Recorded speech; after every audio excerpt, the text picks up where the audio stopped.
Motorweek, television's original automotive magazine.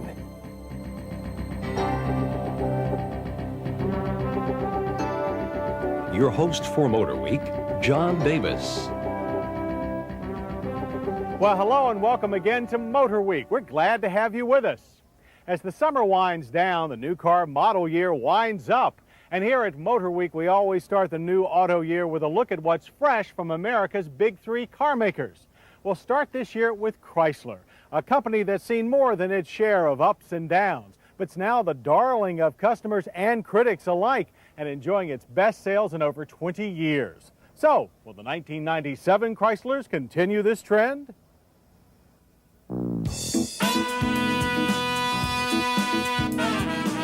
Month after month, Chrysler Corporation cars and trucks are setting new sales records. Given the public fancy for virtually all Pentastar products, their success can be summed up in two words: design and diversity. That certainly is the Chrysler story for 1997. After all, what other big car company has the moxie to design and build anything like this car, the Plymouth Prowler? This is no one-off, no sir. On sale next spring, this two-seat retro roadster is sure to be a hot item. While slightly changed from the original 93 show car, the Prowler remains a visual delight. But this is no throwback. The Prowler is one of the most groundbreaking cars ever engineered by Detroit. Virtually all of the major body, chassis, and suspension components are made of aluminum. Yet most other Prowler parts come directly from Chrysler's sedans. That includes the auto-stick transmission that mimics the manual gearbox that should be here. Rating corporate parts bins is the reason the Prowler price will be as low as $35,000. Parts that include the LH's 214 horsepower, 3.5-liter, 24-valve V6 engine. Good for a 0 to 60 sprint of 7.5 seconds. Inside the relatively wide cabin, complete with dual airbags, is a linear array of gauges with a big speedometer smack dab in the middle, just like a proper street rod. Moving or not, the Prowler takes your breath away, and it's simply remarkable that it exists at all.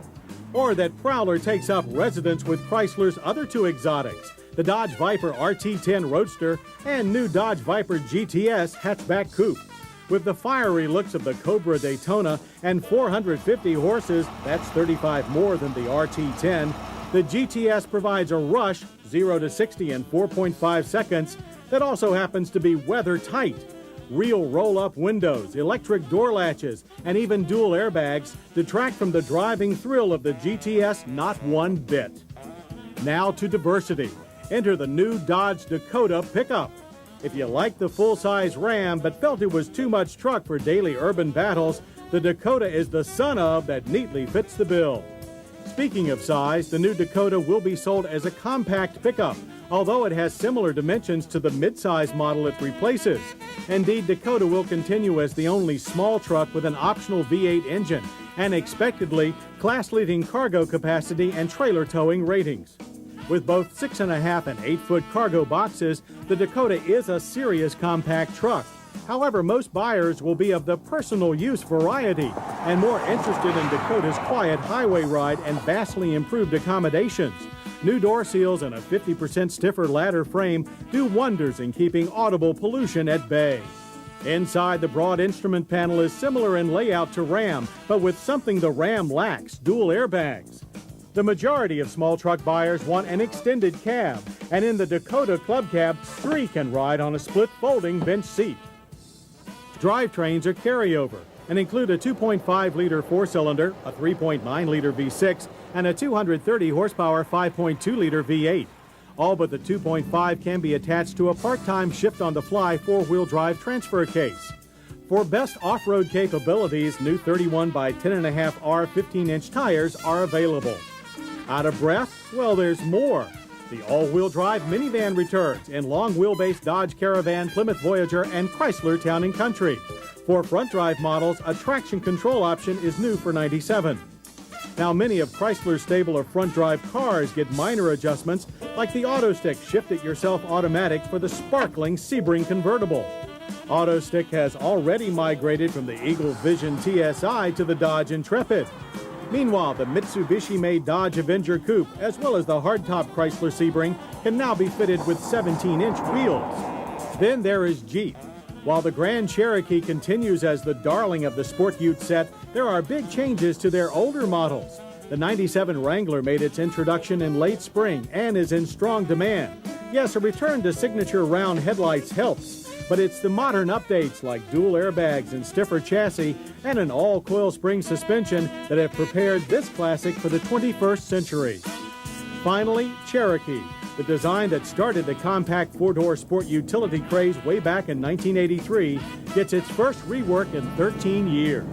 Although you may have to be a current owner to appreciate them. The front fascia is slightly rounded with wraparound bumpers.